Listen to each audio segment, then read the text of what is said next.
Is it this one? Or is it this one? Or is it this one? Or is it this one? I can't decide. Let's go with this one because this was the original. Hello there, everybody. How are you today? Been a bit of a rush, been running around. I'm a wee bit sweaty.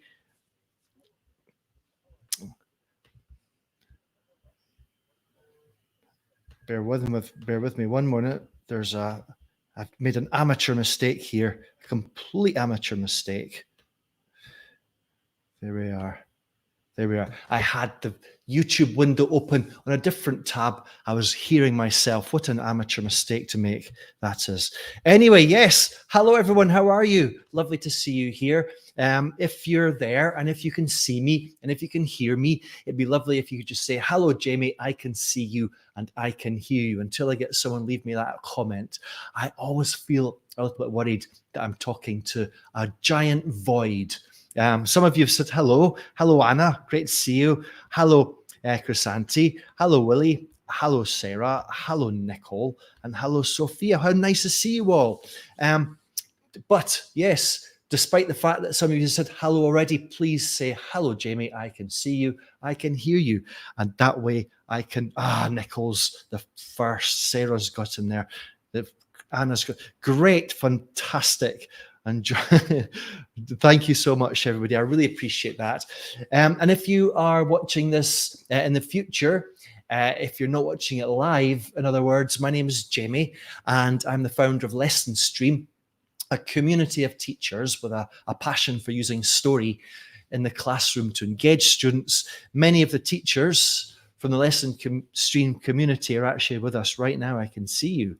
Ciao, says Alberta.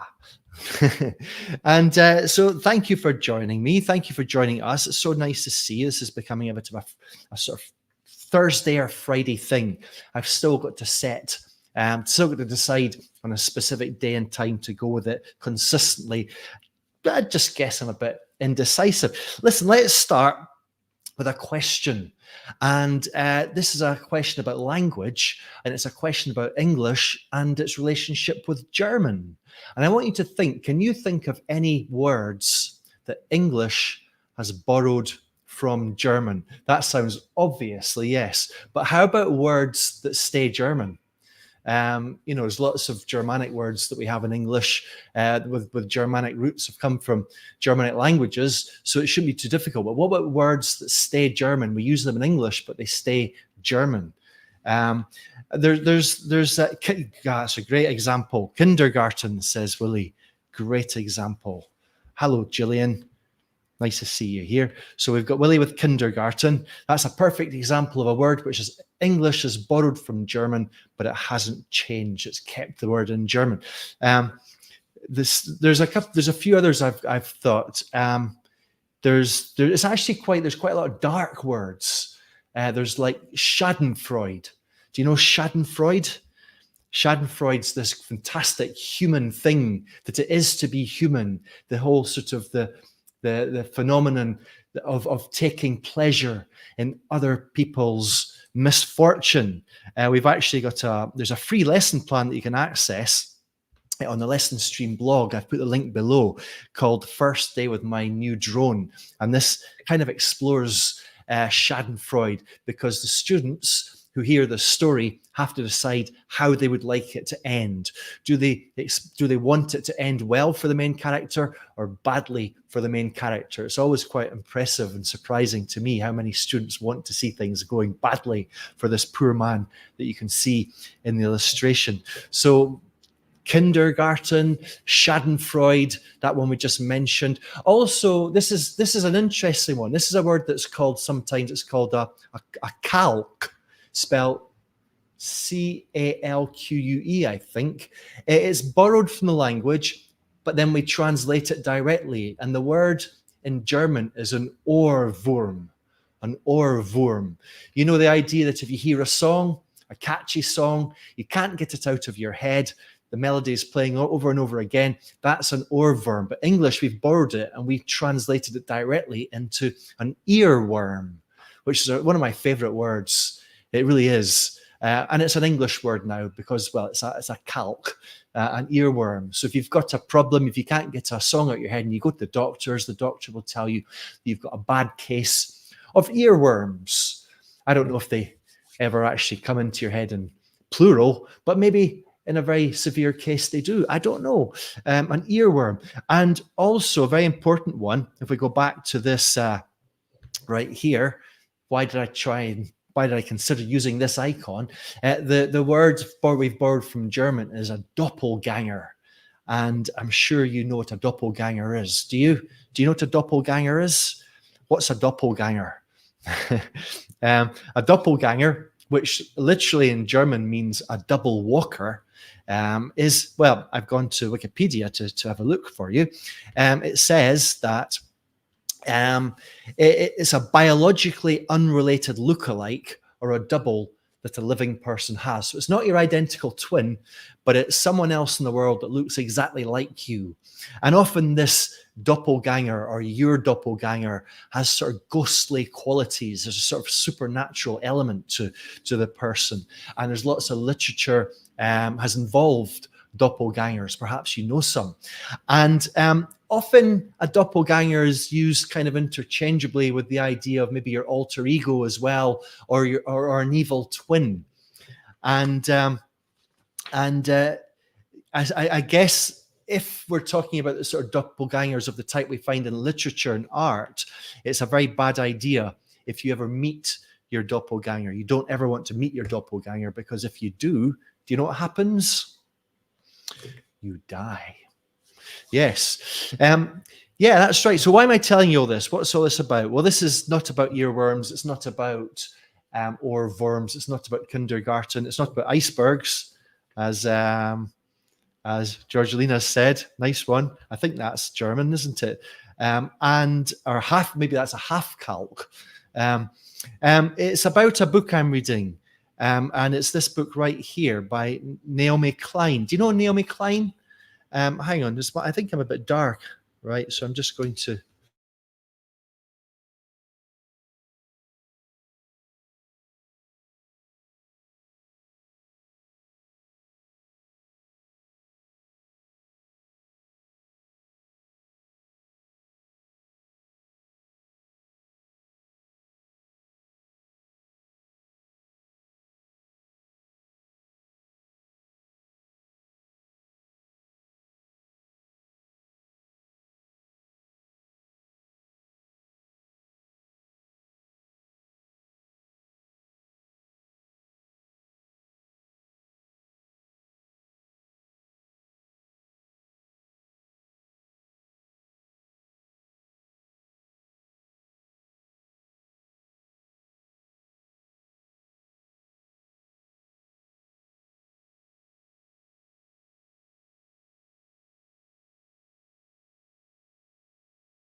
Sorry, everybody.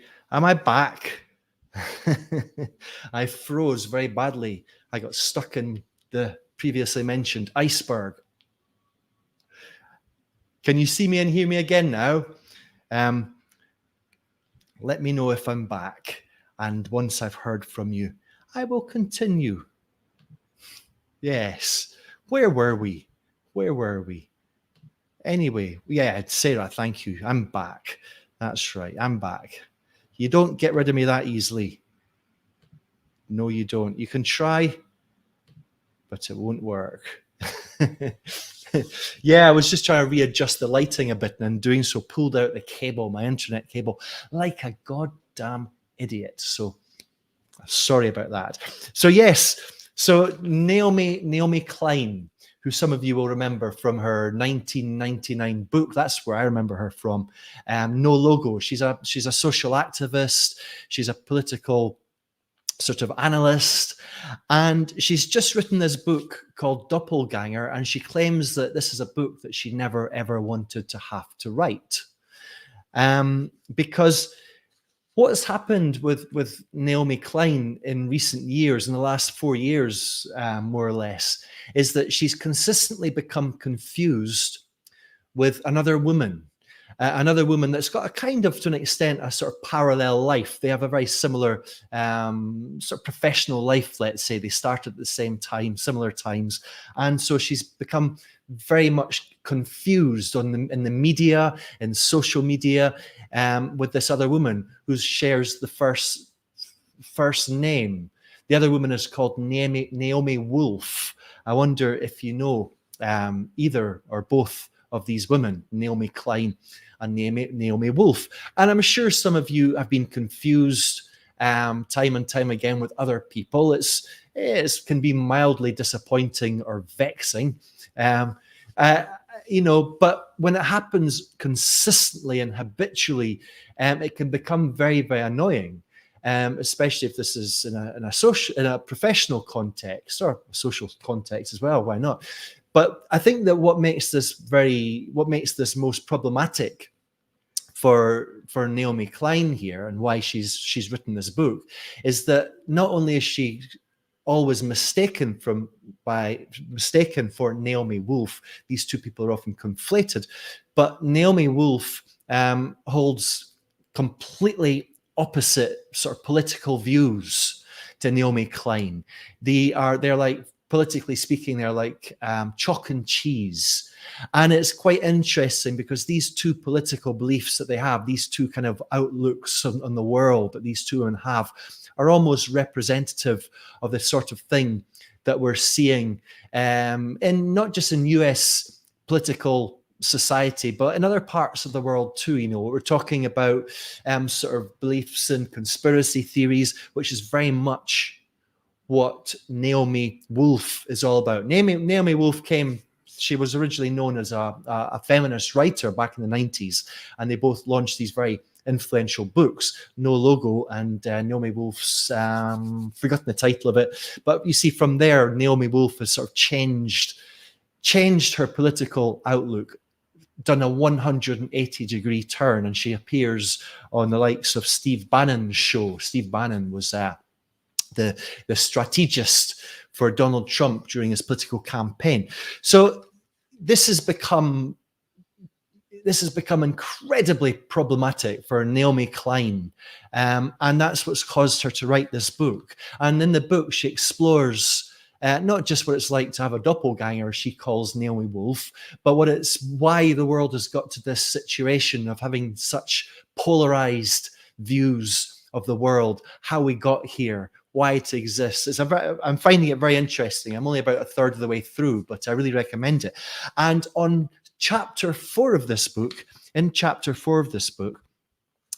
Naomi Wolf tries to explain what it's like to have a doppelganger, and she kind of explores some of the different depictions of doppelgangers in literature and art.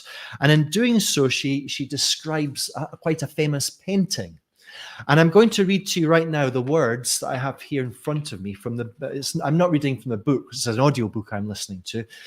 So I had to transcribe this. But these are the very first words of chapter 4 in the book. And it describes a famous painting. Let me read this to you. One of the most celebrated depictions of doppelgangers in Western art is a lush pre-Raphaelite painting by Dante Gabriel Rossetti.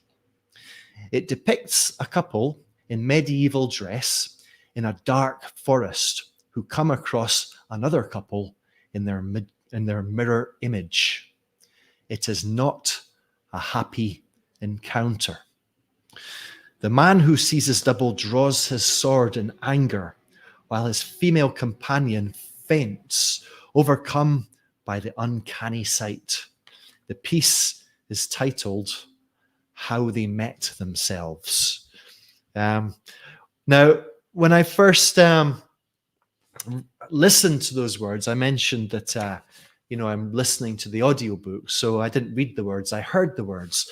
And it was just a few days ago, and I was walking in the street listening to my audiobook. And when I heard those words, obviously I had to visualize. I kind of imagined what this painting was like.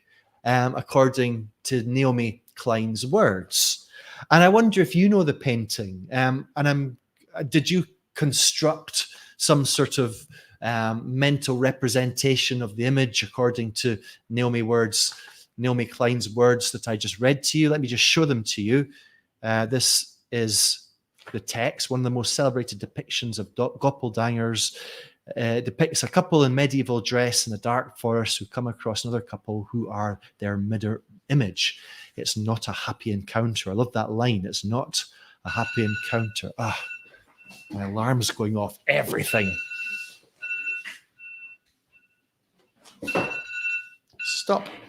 The man who sees his double draws his sword in anger while his female companion faints, as women used to do in those days. Overcome by the uncanny sight. The piece is titled How They Met Themselves. And so did you visualize when you read those words? Perhaps you already know the image. Perhaps you're already familiar with the piece of art. I was not. And of course you visualized. It's absolutely impossible not to. Some people say, oh, I'm a visual thinker. We're all visual thinkers. It's an essential part of making meaning from a text like this, which is describing an image. When I heard those words a few days ago in the streets of Barcelona, listening to my audiobook, I ran it back a little bit so I could listen again. And I was forming this mental image in my mind's eye of the painting according to Naomi Klein's words. And then I had to stop again because I thought, no, I've got to see it. So I paused the audiobook. I got on to Google and I Googled the painting, How They Met Themselves by Rossetti. And it's quite interesting. As a little experiment, what we could do is we could take those words, the ones I just showed you, and we could all maybe just make a little illustration, a little drawing to represent what we expect that painting, or at least the composition of the painting, to look like. And I actually did this. I tried to remember how I visualized the painting before I saw it. And before I saw it, the visualization I create looked something like this. So there's the man and the woman in their medieval dress in a walk in the forest. That's them. On the left-hand side, the woman's fainting and the man has drawn his sword. They're both quite terrified. I don't know if the man looks as terrified as the woman, but he's supposed to be. And there on the right, there are their doppelgangers looking at them in a sort of ghostly way. And that's how I expected it to be. And I wonder or what you expected the painting to look like. Let me show it to you. The painting looks like this. I wonder if you've seen this before. And so you'll see that the image that I constructed in my mind, the one that I just showed you through this little simple illustration, would be quite, there's some similarities, isn't it? But there's some differences. And if I had to put into words the difference between the image that you see in front of you now and the one that I imagined beforehand, I would say that the image is maybe it's as dark as I kind of expected from the point of view of mood and color and light. It's as dark as I expected, that's for sure. Although I expected the doppelgangers to be on the right and the actual man and woman to be on the left. So there's the different way around the way I expected it. The clothes that they're wearing, well, Naomi Klein said they were medieval clothes, so I suppose this is more or less what I expected. I hadn't spent too much time thinking about that. I didn't expect to see this glow, this sort of supernatural glow radiating from the doppelgangers, which I think really contributes to the eeriness of the picture, don't you think? I expected, as you can see, for there to be more space between the two couples. I expected this to be the moment at which they'd first set eyes on each other. Therefore, there was space between them. Or perhaps this was the very first time they set eyes on each other. Perhaps they suddenly just appeared in front of them. Who's to say? I don't know how doppelgangers work, how they function, how they appear. Maybe this was the very first moment at which they appeared, in which case it's even more eerie, isn't it? And I'd expect the man's sword to be in the air. So if I was going to just show you some of the sentences that I've just expressed there, they would look like this. And you can probably guess that what I'm kind of doing right now is going through a possible way to use a paragraph from a book and the actual image that's described in the classroom. That's kind of what I'm doing here. And you guessed that, didn't you? You saw that, right? There also, if you're doing this, you could ask your students to look again at the image and sort of maybe comment upon any details that they find themselves noticing or thinking about or focusing on. So for me, there's a couple of details here. The threatening close-up stare that the male doppelganger is giving his counterpart. I find that to be quite chilling. And also the fact that the woman is holding out her arms like that, I was quite surprised. I thought she would be swooning, the classic depiction of the fainting lady. But no, it was much more a sort of zombie pose, wasn't it? So let's move on here. What's all this about? What am I talking about? Why am I taking you through this? Well, this is something that I've experienced quite a lot as somebody who kind of devours podcasts and talking books, and also less now, but a lot in the old days, radio. I used to listen to a lot of radio. It was something that would happen quite often, where you'd get the speaker describing an image. An image would be maybe a photograph or a piece of art or maybe a political cartoon, and it'd be relevant to whatever was being spoken about, relevant to, let's say, the story. And as a listener, you'd find yourself, as we mentioned already, constructing a mental representation of this. I remember one time I was listening to an art program on the radio, and it was about Impressionism, the artistic movement. And they were spending quite a lot of time describing and talking about Monet's Sunrise. Do you know that painting, Monet's Sunrise? And I'm familiar with it. I was familiar with it then, but despite the fact that I was familiar with it, I still had to get online and have a look at it.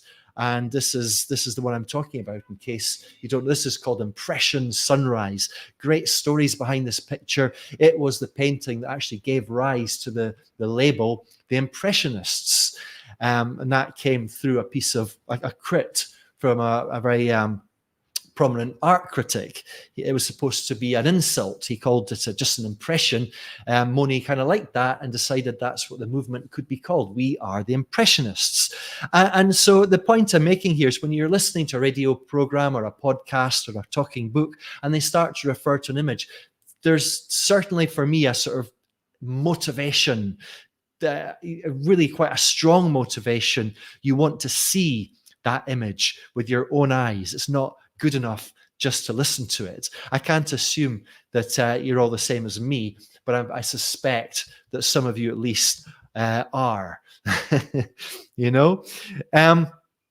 And so the whole process that we've just described could be described in three different parts. All right. So the first part is that I didn't mention, but this process that we've just described. I refer to this as picture telling, but you probably know that, don't you? So the picture telling process, which is exactly what we've just looked at with the Naomi Klein passage, is in three parts. First of all, the picture teller, or in this case, the author, Naomi Klein, has to work with an image and create a text.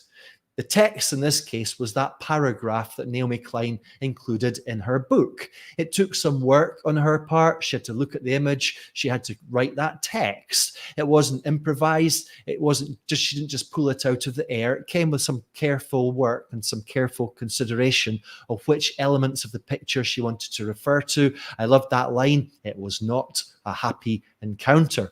And so it's quite well composed, wasn't it? Quite well written. So that's the first step, where the picture teller, the person who is going to talk about or describe the image, has to create a picture telling text. The second thing is that the listener listens or possibly reads and has to visualize. So visualizes. And that's what we spoke about, has to create some sort of mental representation of the picture, of the image, according to the picture teller or the radio host or the author's words. And the third thing is a moment of comparison, where the listener compares their mental image, the one in their mind's eye, with the actual image that the author in this case was writing about. So those are the three steps. Create a picture-telling text. That's what the picture-telling teller does. Then the listener creates a mental representation of the picture being described and then eventually sees the actual image, and it's a moment of comparison. And that is what I refer to sometimes as a picture-telling approach or a picture-telling activity, or just picture-telling, sort of compared with storytelling.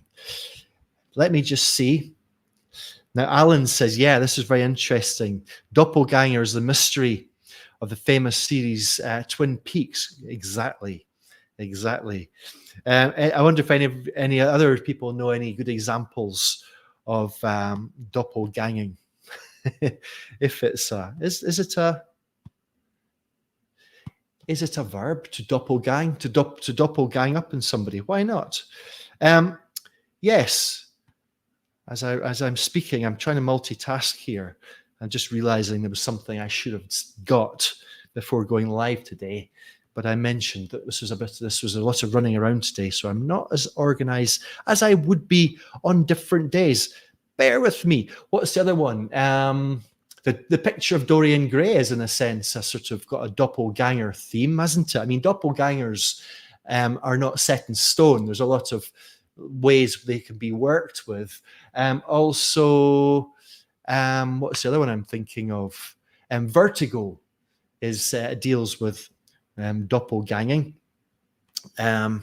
Okay, so what I want to just do then is I would like to just describe to you, take you through a picture-telling activity.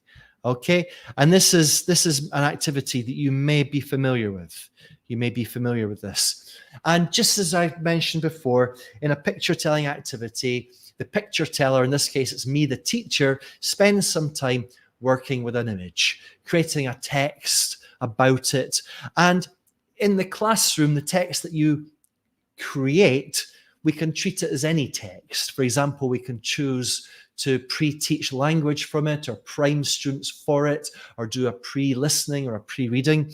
And just to give you an example here, I'm going to show you, this is what we refer to in the Lesson Stream Story course as a story pathway.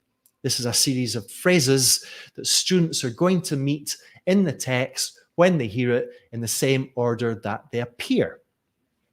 And let me just get this image for you, because I'm going to picture tell an image, and it's very probable that many of you, if not most of you, know this, because I've referred to this image several times before.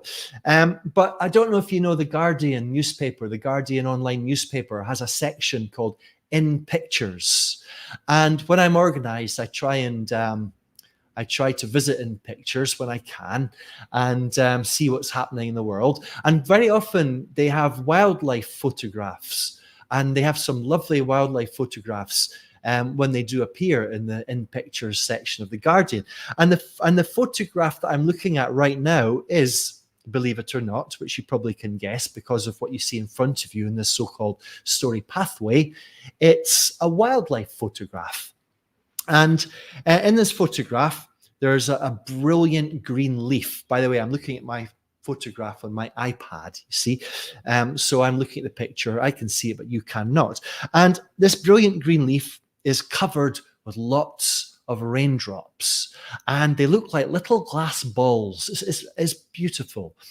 And inside one of those little glass balls, or I should say inside one of those raindrops, there is a tiny creature. I mean, a tiny creature. And it looks quite happy, chilling out in its raindrop, you know? And I don't know, maybe it feels safe and protected, or maybe not. I don't know. Maybe it feels sad and lonely, anxious and worried about the state of the planet. I've got no idea. I mean, I can only speculate here. And I wonder how it got in there. How did this tiny creature get inside that raindrop? Did it jump in? Or perhaps like the song, the song, raindrops keep falling on my head. Perhaps the raindrop fell on the tiny creature's head. I don't know. And I wonder, how long is it going to stay there? How long does it have? Maybe its time is limited, because maybe the raindrop is going to dry up. And type in your answer. What do you think the tiny creature is? What do you think the tiny creature is? Alan, if you're a fish, of course, if you're a member of Lesson Stream, you're a fish. We call ourselves fish. Because our community online is called the Fishbowl, just to explain. So if you're a fish, then you know what this tiny creature is, but it's not a fish. Hello, YouTuber from Italy. Nice to see you. Ala, yes, Dostoevsky has a novel that uses doppelgangers. And Naomi Klein keeps referring to that novel. I forget which one it is, but she refers to it several times throughout her book. So Richard, hello, Richard. Nice to see you here. How are you, Richard? It's been a while. Another fish. You think you've seen this photograph? Tell us what you think it is. I don't know if Sarah's guessing that it's a frog. Nice use of a question mark there. Although I suspect Anna's, maybe it's a ladybird. Maybe it's a frog. And it's quite interesting because, in fact, this little sort of biological element to this activity, because it couldn't be a ladybird, because ladybirds are insects, and then insects can't survive underwater. But then you could say to me, well, perhaps it's dead. And I would say, you're absolutely right. How do I know? Maybe it's a dead ladybird trapped in a drop of water. But I hope not. And anyway, it's not an insect, because I'm pretty sure that this animal, this tiny creature, is alive. Yes. Richard says a young frog. So let me just give just a little bit of theory about what we've just done, and then I'm going to show you the image, okay, the photograph, the wildlife photograph. But we mentioned before that what's really important for picture telling is that the picture teller, in this case it's me, and a different day it'll be you, the teacher, on some days it will be your students, but the teacher has to prepare a picture telling text. And this is the one that I just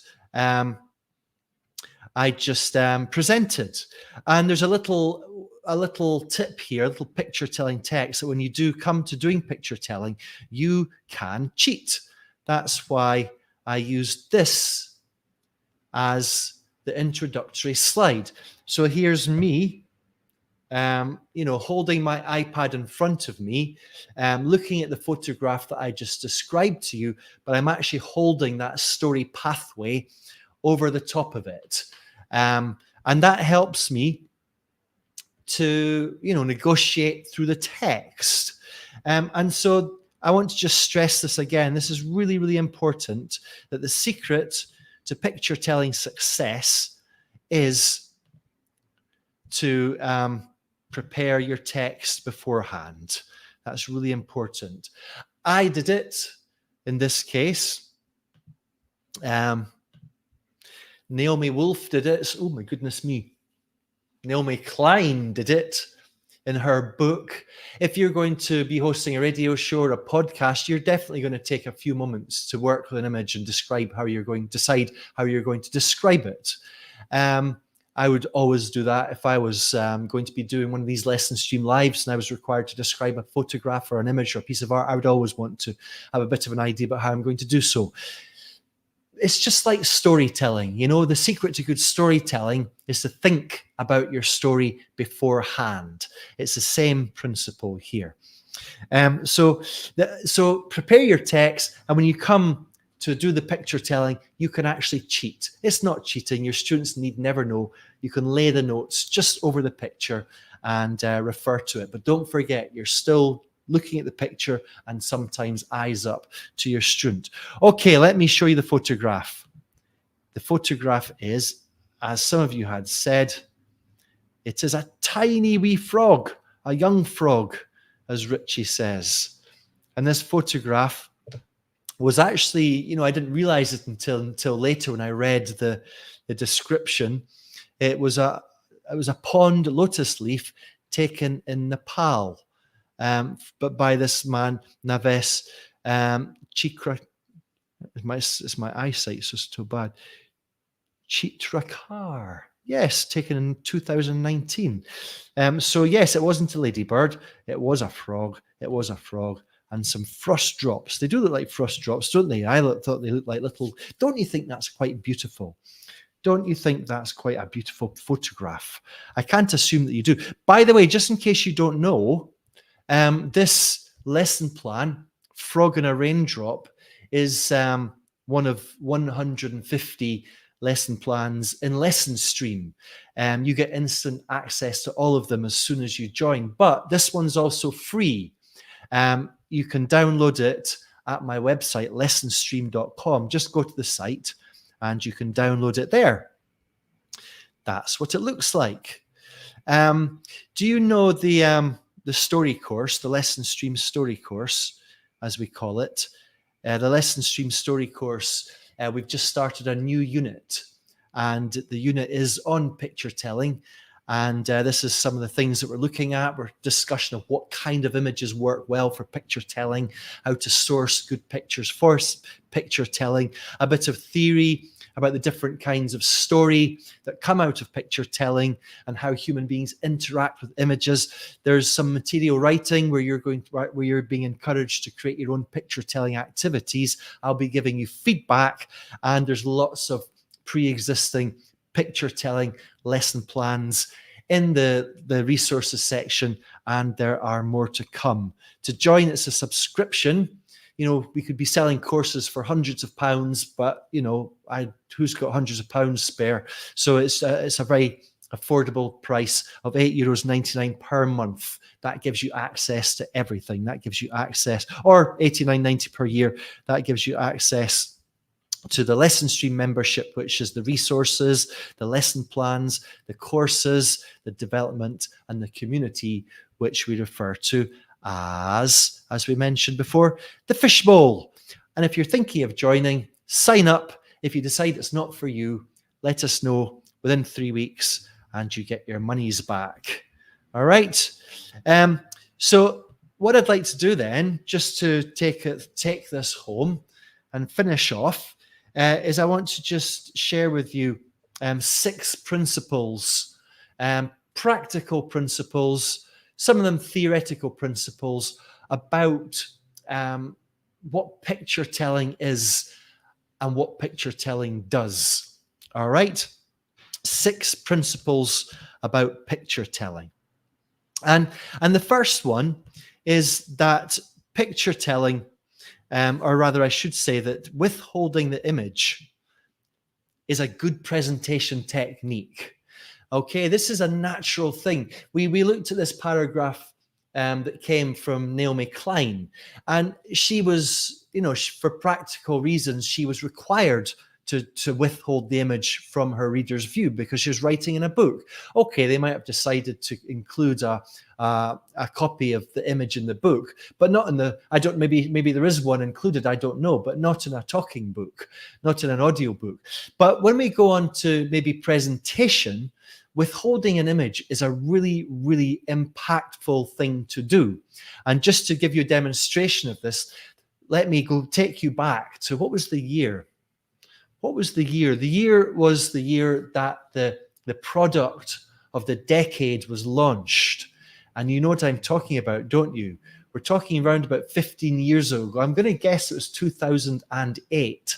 And it was the product of the decade. And the product of the decade was what?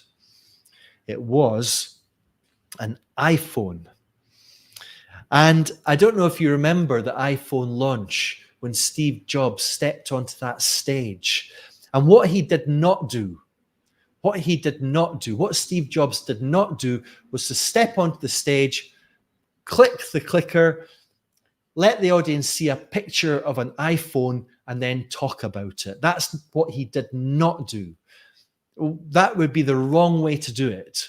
What Steve Jobs did was to step onto the stage and start talking in a mysterious way about what this new product was, or rather what it was going to do and why it was going to exist.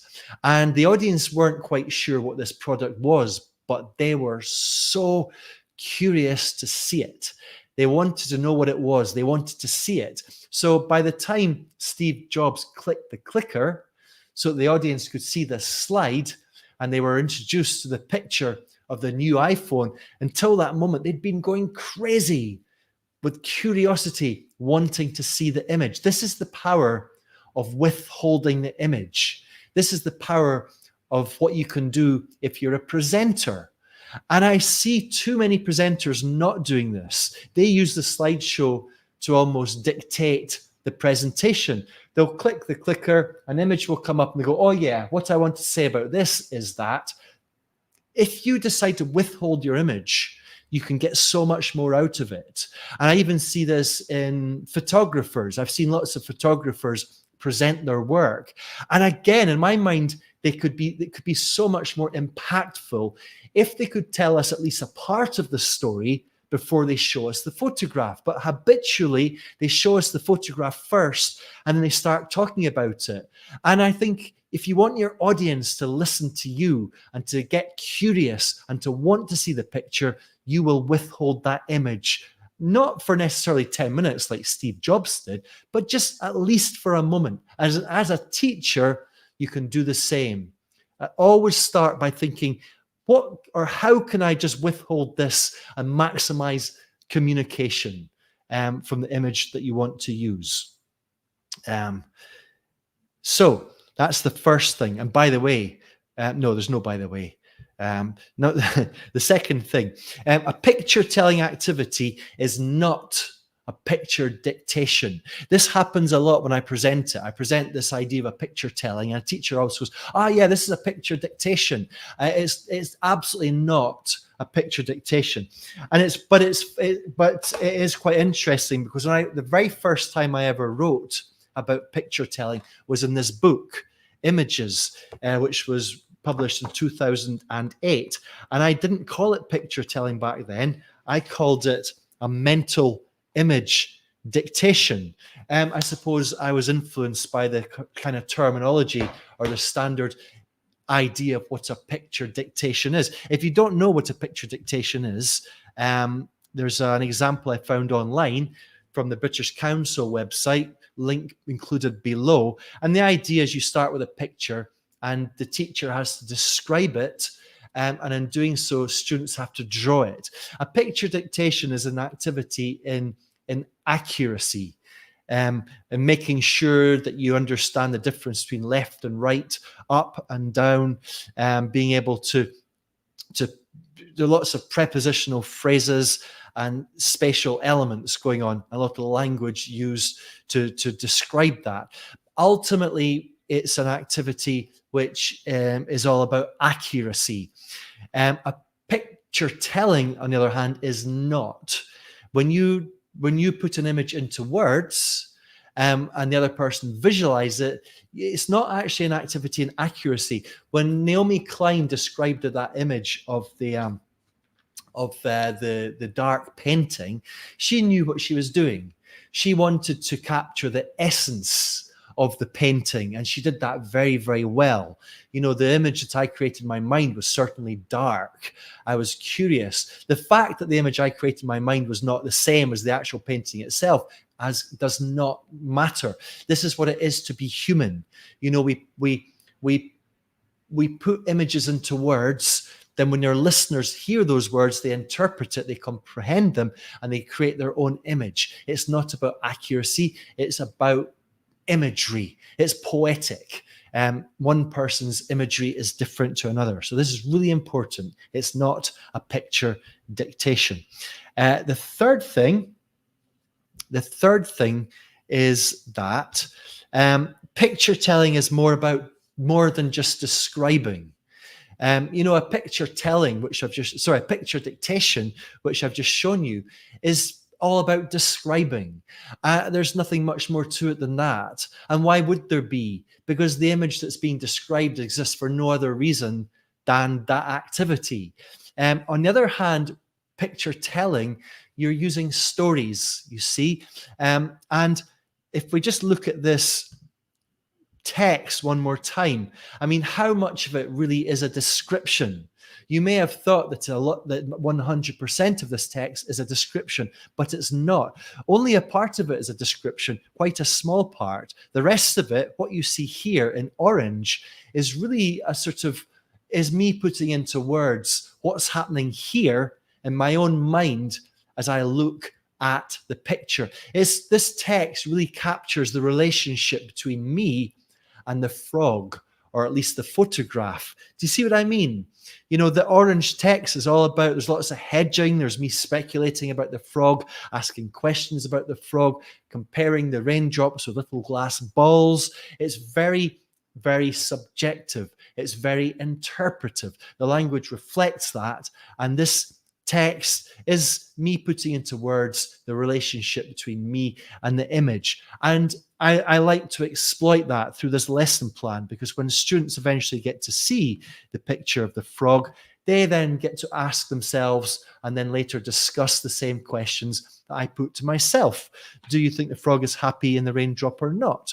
Although I'm putting elements of my own interpretation into this text, I'm kind of packaging them very much as questions, and that's deliberate, because then we can all share our own thoughts and opinions and answers to those subjective questions. And the next one is ultimately, students become the picture tellers. So you can give students this text. This text can serve as a model. In Naomi Klein's example, they can be given that short text that I showed you from her book.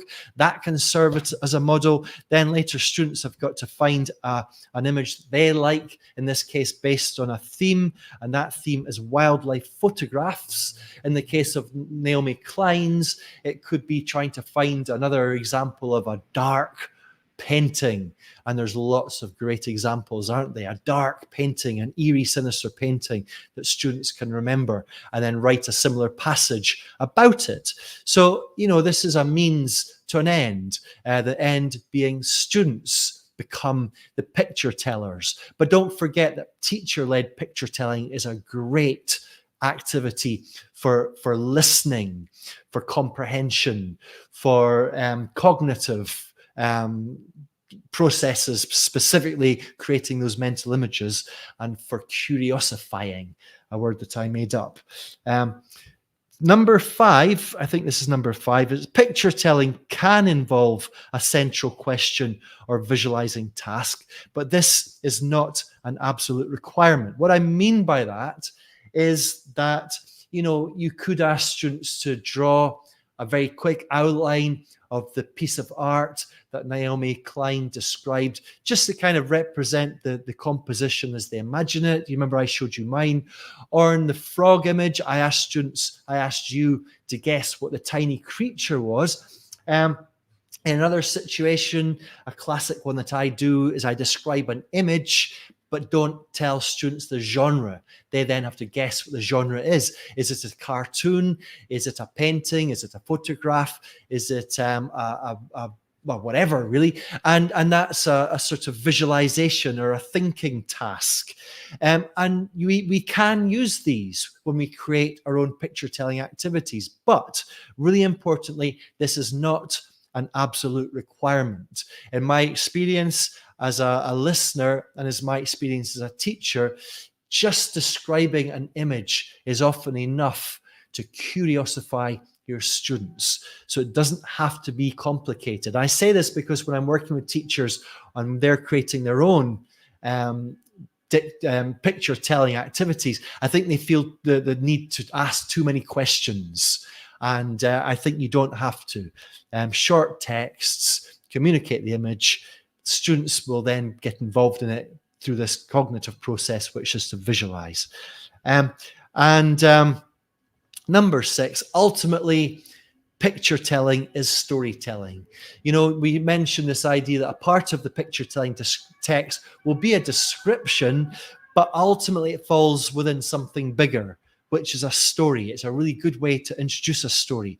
In this case, the story could be the story of Naomi Klein and her doppelganger, Naomi Wolf. The whole book, you know, is story rich. It's one story after another story. Or it could be the story of the piece of art itself. You know, what's going on here? What is the story that this image depicts? Whatever it is, it's quite sinister and dark. And this is definitely where I would take things from here as the teacher. And by the way, Doppelganger is the title of the next lesson plan that's appearing in Lesson Stream. I'm writing it at the moment. It's going to be, I'll be releasing it maybe on Sunday or Monday, Doppelganger, which makes use of this image. And, you know, what's going on here? What happens next? What happened before? How did this come to be? Or it could be the story, not that's being told by the picture, but it could be the story about it, you know, the artist Rossetti. Or how about the woman who sat for it? In fact, it's a self-portrait. The man that you see in the picture was Rossetti, the artist himself, and the woman was his lover, or rather his wife, because he painted this picture during their honeymoon. Imagine that. Imagine you get married to some artist, he takes you away on his honeymoon, and rather than whisking you away for lovely romantic walks and meals, he gets you to sit as his model for a painting, and not just any painting, a sinister, eerie, dark painting like this. How are you going to feel about your newlywed, your new husband then? And unfortunately, the wedding, or the marriage rather, between Rossetti and this woman, who you'll definitely know, her name is Elizabeth. What's her name? Elizabeth Sidal. That's it. I wrote it down just in case I forgot. You'll definitely have seen her in other paintings, because this Rossetti was a founding member of the Pre-Raphaelite Brotherhood. And this looks like quite an old painting in some respects, but it was from 1850 something. And the woman there, Elizabeth Sidal, also appeared in this painting, which is, I'm sure you know, Orphelia. So there's all sorts of stories. So the picture telling is storytelling. It's not about picture descriptions. It's about storytelling. And that's very, very important. And that really, well, it could, let me just finish things off with a little quick sort of, I want to tell you about this film that I saw a while back. And there was a scene from this film. I wonder if you know this film. That's Adrien Brody, and he plays a character in this film. The character is a substitute teacher called Henry Barths, if I'm not mistaken, and a supply teacher, I should have said. And I think he's working with these students for just a few weeks, but he changes their lives. He's one of those influential and inspiring teachers that some of us will have had, you know, the joy to have had in our lives.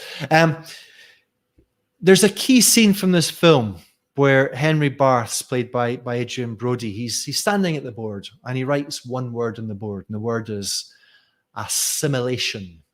And he says to his students, assimilation, what does that mean? Who can put it into words? And one clever student at the back of the class, she puts up her hand and she says, to take something in. And he says, exactly, to absorb. Assimilation is taking things in, absorbing.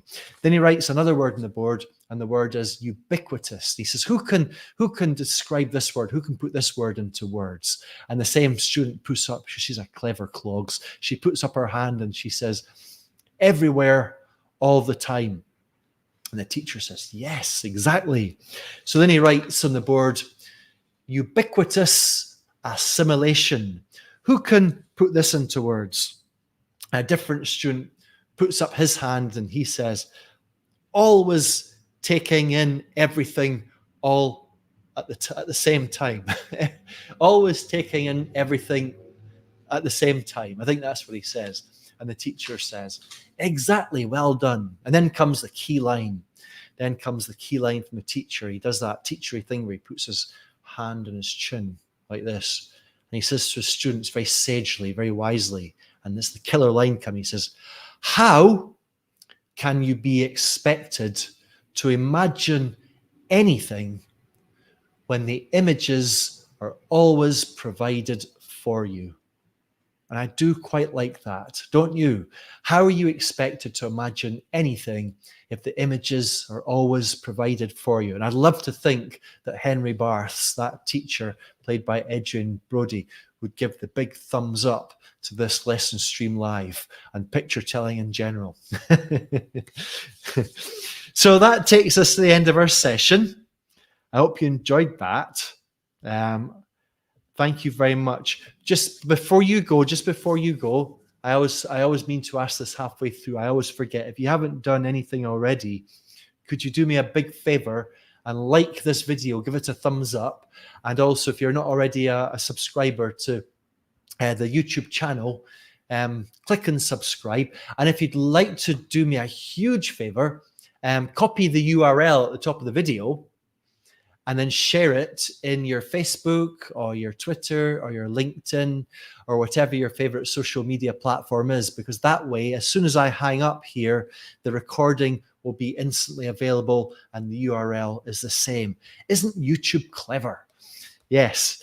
So yeah, that would mean a lot to me. And don't forget the links to get the free lesson plan and to join Lesson Stream are all below. So I'll take this opportunity to say thank you so much for spending this hour with me, with us. It's been lovely to have you, and I hope you have a lovely weekend.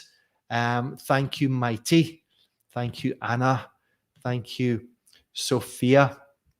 Thank you to Sarah. Thank you, Alberta. Sorry, but a lot of you have been commenting. I missed out on some of your comments before, but they were all nice things you were saying. So a big thank you to all of you, and have a great weekend and happy picture telling. All right, you take care. Bye.